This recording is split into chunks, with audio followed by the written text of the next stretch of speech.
Bonjour Michel Constantin. Bonjour monsieur. Que d'histoire chez vous. Puis là, vous participez à un programme qui s'appelle Chemin du terroir. Oui, je pense qu'on est très contents parce qu'on essaie de travailler ce chemin-là et on est venu à bout de sortir avec quelque chose, une belle entente, des partenariats qui est plaisant. Parce que on a eu de la misère avant d'avoir qu'est-ce qu'on a en ce moment. On l'a eu. C'est difficile des fois de convaincre des gens qu'on connaît, tout ça, à embarquer dans un projet qui est quand même exceptionnel.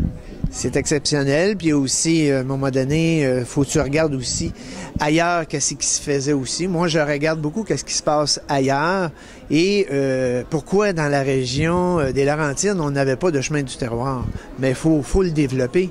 Puis, à force d'avoir des personnes qui ont voulu pousser et de parler à plusieurs intervenants, et on a réalisé notre chemin du terroir. Parce que les gens pensent, on dit les Laurentides, c'est Saint-Jérôme en montant, mais c'est pas ça les Laurentides. Non, faut toujours penser. Parce que le chemin du terroir a commencé, c'est vraiment la base.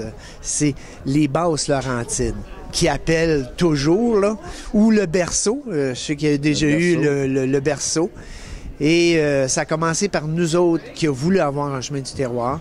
Et on a demandé à la Haute de venir nous aider. Et voilà, c'est réalisé. Parce que vous, il y avait la famille Lalande dans Cabanassa qui avait chez vous avec votre père, votre grand-père. Oui. Que de générations? Combien de générations chez vous? On est rendu à notre 5e génération. Depuis le mois de mai, c'est la 5e qui gère l'entreprise. Ils sont 4. 2 de mes garçons et 2 de mon frère, Gabi, Danny, Maxime, Michael. Et c'est tellement bon d'aller chez vous parce que mon père est impliqué avec ton père dans le temps. Mon père qui avait une charcuterie qui faisait du jambon. Oui, des bons souvenirs. Ouais, le jambon expo, je me souviens de ça. Donc, on allait chez vous. Moi, j'avais 5, 6 ans, 7 ans. Puis à toutes les années, c'était le rendez-vous. Tout le monde allait chez vous. C'est familial à cette heure. Autrefois, dans les années peut-être 70 à 80, il y a eu un temps, je pense, c'était le party qui s'en allait faire. Il y avait beaucoup des caisses de bière en dessous du bras ou bien en haut de l'épaule.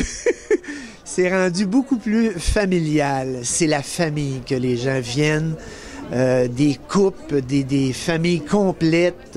Si on pense côté, les gens, ils viennent avec les grands-parents, ça sort beaucoup. Parce que maintenant, c'est à l'année longue. Là. La cabane à sucre, c'est plus au printemps quand la neige a commencé à fondre. Là. Non, du tout. C'est plus la période de 2 ou 3 mois, de mars et avril. À cette heure, on fait beaucoup de réceptions.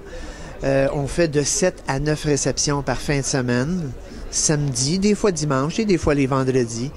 Il y a aussi les périodes, on a 2 cuisines à cette heure. On a une cuisine au sous-sol qui produit des marinades, des surgelés, des tourtières, du ragoût de boulettes, des pâtés, tout ce qu'on peut. On a déjà produit dans le temps de ma mère, on l'a reproduit avec des bonnes recettes. Et ça se vend très, très bien. On est ouvert 12 mois par année, 7 jours par semaine, de 9 à 5, on est toujours là. Alors, Michel, pour réservation, quel est le numéro de téléphone? 450-473-2374. Merci beaucoup. Ça fait plaisir.